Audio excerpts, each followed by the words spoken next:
కురుక్షేత్రం అనే ఆ పవిత్ర యుద్ధభూమి నేడు కాలగర్భంలో ఒక మహాక్షణాన్ని లిఖిస్తోంది. ఆకాశం నిశ్శబ్దంగా ఉంది, కాని భూమి లోపల యుద్ధ గర్జనలు మెల్లగా మేల్కొంటున్నాయి. రెండు వైపులా నిలిచిన మహాసేనలు శ్వాస కూడా ఆపుకున్నట్టు ఉన్నాయి. రథాల చక్రాలు, కవచాల మెరుపులు, యోధుల కళ్లలో మండుతున్న సంకల్పం ఇవన్నీ కలిసి విధి తలుపులు తెరవబోతున్నాయి. ఆ క్షణంలో పాండవుల రథం యుద్ధభూమి మధ్యకు చేరుతుంది. ఆ రథాన్ని నడిపిస్తున్నవాడు ఎవరో కాదు, శ్రీకృష్ణుడు. రథంలో నిలబడి ఉన్నవాడు గాంధీవధారి అర్జునుడు. కాని ఈ మహావీరుని చేతులు వణుకుతున్నాయి.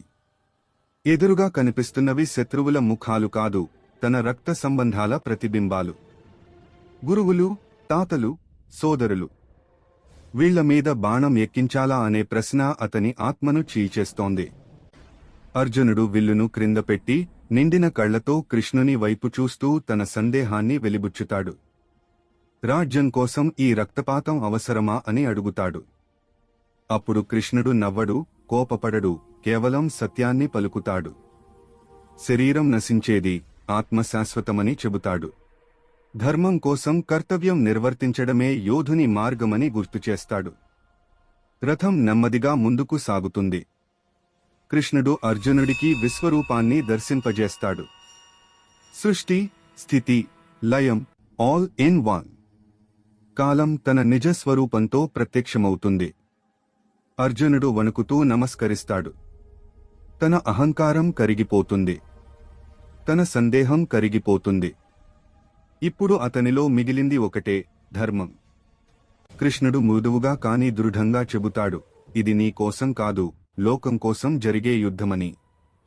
నీ బాణం ధర్మం వైపు ప్రయాణించాలంటాడు. ఆ మాటలతో అర్జునుడి కళ్లలో అగ్ని మండుతుంది. గాంధీవం మళ్లీ ఎత్తబడుతుంది.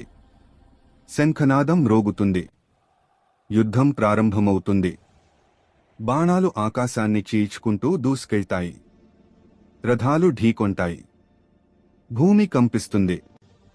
ఈ యుద్ధం ఆయుధాల మధ్య మాత్రమే కాదు, సత్యం, అసత్యం మధ్య జరుగుతున్న సమరం. కృష్ణుడు రథసారథిగా మాత్రమే కాదు, మార్గదర్శిగా నిలుస్తాడు. అర్జునుడి ప్రతి బాణం ఒక నిర్ణయం, ఒక ధర్మవాక్యం. వెనుకడుగు లేదు. సందేహానికి చోటు లేదు. కురుక్షేత్రం సాక్షిగా మాటలతో మార్గం చూపించిన కృష్ణుడు, కార్యంతో ధర్మాన్ని నిలబెట్టిన అర్జునుడు, ఇద్దరూ కలిసి మానవజాతికి ఒక శాశ్వత సందేశాన్ని అందిస్తున్నారు. ఇదే మహాభారతం. జై హో శ్రీకృష్ణ. జై హో